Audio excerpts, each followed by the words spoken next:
Hi all, welcome to weekly market analysis. It's me Rahul Bashir, your forex mentor. So നമുക്ക് ഗോൾഡിൻ്റെയും euro യൂസ്റ്റിയുടെയും ഇനി വരുന്ന Monday എന്തൊക്കെ movements ആണ് തരാൻ പോകുന്നത് നമുക്ക് നോക്കാം. സോ അതിന് മുമ്പായിട്ട് ഞാൻ ഗോൾഡിൻ്റെ ഒരു ഹൈ ടൈം ഫ്രെയിം ചാർട്ട് എടുക്കുകയാണ്. സോ ഈ കാണുന്നത് ലെഫ്റ്റിൽ കാണുന്നത് വീക്ക്ലി ചാർട്ടും റൈറ്റ് സൈഡിൽ കാണുന്നത് ഡെയിലി ചാർട്ടുമാണ്.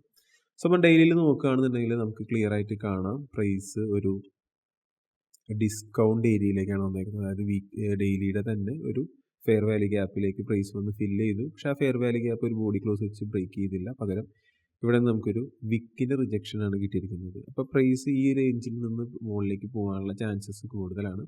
ആൻഡ് വീക്കിലിയിൽ നോക്കുമ്പോൾ ഈ കാണുന്ന വീക്കിലി ക്യാൻഡിലെ പ്രീവിയസ് വീക്കിലി ക്യാൻഡിലെ ഹൈ എന്ത് ചെയ്തിട്ടുണ്ട്, ഒരു സ്വീപ്പ് ചെയ്തിട്ടുണ്ട്, ഒരു ലിക്വിഡിറ്റി കളക്ഷൻ ചെയ്തിട്ടുണ്ട്.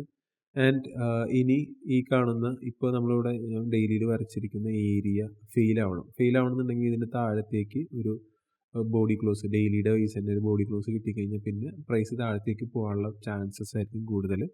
അല്ലാന്നുണ്ടെങ്കിൽ ഈ കാണുന്ന ഹൈയിലേക്ക് മൺഡേ ഒരു ഡെയിലിയുടെ ബോഡി ക്ലോസ് വെച്ച് കഴിഞ്ഞാൽ ഈ കാണുന്ന ഒരു 4204 എന്നുള്ള ലെവലിലേക്ക് പോകുന്നതായിട്ടായിരിക്കും നമുക്ക് കാണാനായിട്ട് സാധിക്കുക. ആൻഡ് നമുക്ക് കുറച്ചും കൂടി ഒരു ക്ലാരിറ്റി കിട്ടാനായിട്ട് ഒരു 1 hour ടൈം ഫ്രെയിമിലേക്ക് പോവാം. സോ 1 hour ടൈം ഫ്രെയിമിലേക്ക് പോകുമ്പോൾ നമുക്കിവിടെ കാണാം 4 hourൻ്റെ തന്നെ ഒരു ലിക്വിഡിറ്റി എടുത്തതിന് ശേഷം 4 hourൻ്റെ ഒരു ഡിമാൻഡിൽ നിന്നാണ് പ്രൈസ് മുകളിലേക്ക് മൂവ് ചെയ്തേക്കുന്നത്. സോ ആ മൂവ്മെൻറ്റിന് അത്യാവശ്യം നല്ല സ്ട്രെങ്ത് ആയിട്ടുള്ള മൂവ്മെൻറ്റം തന്നെയാണ് മുകളിലേക്ക് കിട്ടിയിരിക്കുന്നത്. ആൻഡ് ഇപ്പോൾ ഈ ഒരു ഏരിയയിൽ നിന്ന് കിട്ടിയ റിയാക്ഷൻ എന്ന് പറഞ്ഞു കഴിഞ്ഞാൽ 4 hourൻ്റെ തന്നെ ഒരു ഫെയർ വാല്യൂ ഗ്യാപ്പിൻ്റെ എബവ് 50% ലെവലിൽ നിന്നിട്ടാണ് ആ സെൽ ഓഫ് നടന്നിരിക്കുന്നത്. ആൻഡ് ഈ കാണുന്ന ലോ ഇതുവരെ ബ്രേക്കും ചെയ്തിട്ടില്ല. ദാറ്റ് മീൻസ് പ്രൈസ് കുറച്ചും കൂടി ബുള്ളിഷിലേക്ക് പോകാനുള്ള ചാൻസസ് ആണ് കൂടുതൽ. നമ്മളൊരു ഹൈ ടൈം ഫ്രെയിമിൻ്റെ വ്യൂ നോക്കി അനലൈസ് ചെയ്തുകൊണ്ട് പറഞ്ഞതാണ്. ആൻഡ് ഈ ഒരു മൊമെൻറ്റം ഇവിടുന്ന് ഒരു ബൈ കണ്ടിന്യൂ ചെയ്യുകയാണെന്നുണ്ടെങ്കിൽ നമുക്ക് ഒരു ഫസ്റ്റ് ടാർഗറ്റ് ആയിട്ട് എയിം ചെയ്യാൻ പറ്റുന്നത് 4100 ലെവലാണ്. ഒരു 1 hour തന്നെ ഒരു മേജർ ആയിട്ടുള്ള ലിക്വിഡിറ്റി ലെവലാണ്. ആൻഡ് ഇത് ഒരു ബോഡി ക്ലോസ് വെച്ചിട്ട് 1 hour തന്നെ ഒരു ബോഡി ക്ലോസ് വെച്ചിട്ടാണ് ബ്രേക്ക് ചെയ്യുന്നതെങ്കിൽ ഡെഫിനറ്റ്ലി നമുക്ക് ഈ കാണുന്ന 4204 എന്നുള്ള ലെവൽ വരെ പ്രൈസ് പോകുന്നതായിട്ട് കാണാനായിട്ട് സാധിക്കും. അതല്ല ഈ കാണുന്ന 1 hourൻ്റെ അവിടെ ഒരു ബോഡി ക്ലോസ് വെക്കാതെ ഒരു വിക്ക് റിജക്ഷൻ വെച്ചിട്ടാണ് താഴത്തേക്ക് 2 ബെയറിഷ് ക്യാൻഡിൽ ഫോം ആവുന്നെങ്കിൽ ഡെഫിനറ്റ്ലി അത് താഴത്തേക്ക് തന്നെ പോകാനായിരിക്കും ചാൻസസ് കൂടുതൽ. അങ്ങനെയാണെന്നുണ്ടെങ്കിൽ ഒരു സെല്ലിൽ നമുക്ക് ഈ കാണുന്ന 3930 ലെവൽ വരെ പ്രൈസ് ഡ്രോപ്പ് ആവുന്നതായിട്ട് കാണാനായിട്ട് പറ്റും. സോ ഇനിയിപ്പോൾ മൺഡേ ഓപ്പൺ ചെയ്യുന്ന ക്യാൻഡിലിന് വെച്ചിട്ടായിരിക്കും നമ്മൾ കൂടുതൽ ഡിസിഷൻ എടുക്കാനായിട്ട് പോകുന്നത്. അറ്റ് ദ മൊമെൻറ്റ് ഞാൻ ഒരു ബുള്ളിഷ് വ്യൂവിലാണ്. ആൻഡ് ഈ കാണുന്ന ഒരു ഏരിയ ഫെയിൽ ചെയ്താൽ മാത്രമാണ് ഞാൻ ഒരു ബെയറിഷിലേക്ക് പോവുള്ളൂ. സോ ഞാൻ മൺഡേ ഈ കാണുന്നൊരു പ്രീവിയസ് ഡേയുടെ ഹൈ 4 hour ക്യാൻഡിൽ അല്ലെങ്കിൽ 1 hour ക്യാൻഡിൽ വെച്ച് ബോഡി ബ്രേക്കാണ് ചെയ്യുന്നതെങ്കിൽ ഞാൻ പിന്നെ അന്നത്തെ ദിവസം ബുള്ളിഷിലേക്ക് തന്നെ പോകാനായിരിക്കും ചാൻസസ് കൂടുതൽ. സോ നമുക്കിനി എന്താ യൂറോ യൂഎസ്ഡിയിൽ നോക്കാം. യൂറോ യൂഎസ്ഡി ലാസ്റ്റ് കുറച്ച് നാളുകളായിട്ട് നമ്മൾ പറയുന്നുണ്ട് ഇത് ഒരു സൈഡ് വേസിലാണ് നിൽക്കുന്നത്, ഒരു ബെയറിഷ് സൈഡ് വേസിലാണ്. ഒരു മേജർ ആയിട്ടുള്ള ലിക്വിഡിറ്റി കളക്ട് ചെയ്തതിന് ശേഷം ഒരു ബെയറിഷ് ആയിട്ടുള്ള സൈഡ് വേസിലാണ് പ്രൈസ് മൂവ് ചെയ്യുന്നത്.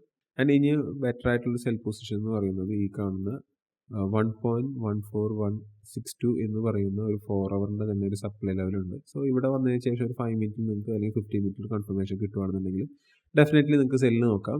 ആൻഡ് ഫസ്റ്റ് ടാർഗറ്റ് എന്ന് പറയുന്നത് ഈ കാണുന്ന ലോ തന്നെയാണ് ഏറ്റവും ബെസ്റ്റ് ആയിട്ടുള്ള ടാർഗറ്റ്. 1.13246 ആണ് first target. And final target നിങ്ങൾക്ക് ഈ കാണുന്ന 1.12936 എന്നുള്ള ലെവൽ വരെ നിങ്ങൾക്ക് വയ്ക്കാവുന്നതാണ്. ഇനിയിപ്പോൾ ഒരു മൺഡേ ഈ കാണുന്ന പ്രീവിയസ് ഡേയുടെ ലോ എടുത്തതിന് ശേഷം ഒരു ബൈയിങ് കൺഫർമേഷൻ കിട്ടുമെന്നുണ്ടെങ്കിൽ ഡെഫിനറ്റ്ലി നിങ്ങൾക്ക് ആ ബൈയിങ്ങിലേക്ക് തന്നെ പോകാം. പക്ഷേ ഈ കാണുന്ന പ്രീവിയസ് ഡേയുടെ ഹൈ വരെ ആ ടാർഗറ്റ് വെക്കുന്നതായിരിക്കും ഏറ്റവും ബെസ്റ്റ്. കാരണം ഇതിൻ്റെ ട്രെൻഡ് തന്നെ ബെയറിഷ് ആയതുകൊണ്ട് നമ്മൾ ഓപ്പോസിറ്റ് ഡയറക്ഷനിലേക്ക് എടുക്കുന്ന ഓരോ ട്രേഡും നല്ല മികച്ച അനലൈസിന് ശേഷം മാത്രം എടുക്കാനായിട്ട് പാടുള്ളൂ. പിന്നെ നോർമലി നമ്മൾ എടുക്കുന്ന റിസ്കിൻ്റെ പകുതി മാത്രം ഇപ്പോൾ യൂറോ യൂസിൽ ബൈയിൽ ഡിപ്ലോയ് ചെയ്യുക. കാരണം നമ്മൾ ട്രെൻഡിനെ അഗെയിൻസ്റ്റ് ആയിട്ട് എപ്പോഴും ട്രേഡ് ചെയ്യുമ്പോൾ നമുക്ക് ടോളറേറ്റ് ചെയ്യാൻ പറ്റുന്ന റിസ്ക് മാത്രം മെയിൻറ്റെയിൻ ചെയ്യുക. നോർമലി നമ്മളൊരു ട്രേഡിൽ 1% റിസ്ക് ചെയ്യുന്നതെങ്കിൽ ഇത്തരത്തിലുള്ള കൗണ്ടർ ട്രെൻഡിൽ 0.5% മാത്രം റിസ്ക് ചെയ്യാനായിട്ട് ശ്രമിക്കുക. ആൻഡ് ഓവർ ട്രേഡ് മാറ്റി വയ്ക്കുക. പകരം ഒരു ക്വാളിറ്റി സെറ്റപ്പിന് വേണ്ടി വെയിറ്റ് ചെയ്യുക. ഓക്കെ, മേ ബി ചിലപ്പോൾ നമ്മളൊരു ക്വാളിറ്റി സെറ്റപ്പ് വെയിറ്റ് ചെയ്യാനായിട്ടാണെന്നുണ്ടെങ്കിൽ 2 ദിവസമൊക്കെ കഴിഞ്ഞിട്ടായിരിക്കും എൻട്രി. പക്ഷേ ആ എടുക്കുന്ന എൻട്രിക്ക് കുറച്ചും കൂടി പ്രോഫിറ്റബിലിറ്റി തരാനായിട്ട് മാർക്കറ്റിന് പറ്റും. സോ അത്തരത്തിലുള്ള ട്രേഡ്സ് എപ്പോഴും സെലക്ട് ചെയ്യാനായിട്ട് ശ്രമിക്കുക. ആൻഡ് നിങ്ങളൊരു ബിഗിനേഴ്സ് ലെവലുള്ള ആൾക്കാരാണെന്നുണ്ടെങ്കിൽ സ്കാൽപ്പിംഗ് കംപ്ലീറ്റ് അവോയ്ഡ് ചെയ്യുക. 4 hour 1 hour അനുസരിച്ചിട്ടുള്ള മാർക്കറ്റ് സ്ട്രക്ചർ ഡിപ്പെൻഡ് ചെയ്തിട്ട് ട്രേഡ് ചെയ്യുന്നതായിരിക്കും നിങ്ങൾക്ക് ഈ സമയത്ത് പ്രിഫറബിൾ ആയിട്ടുള്ള ഒരു സംഭവം. So that's it on my analyse in euro USD and gold. ഇതിൻ്റെ ഒരു അപ്ഡേറ്റഡ് വീഡിയോ ആയിട്ട് നമുക്ക് വീണ്ടും മൺഡേ കാണാം. Thank you so much for watching. Have A nice day.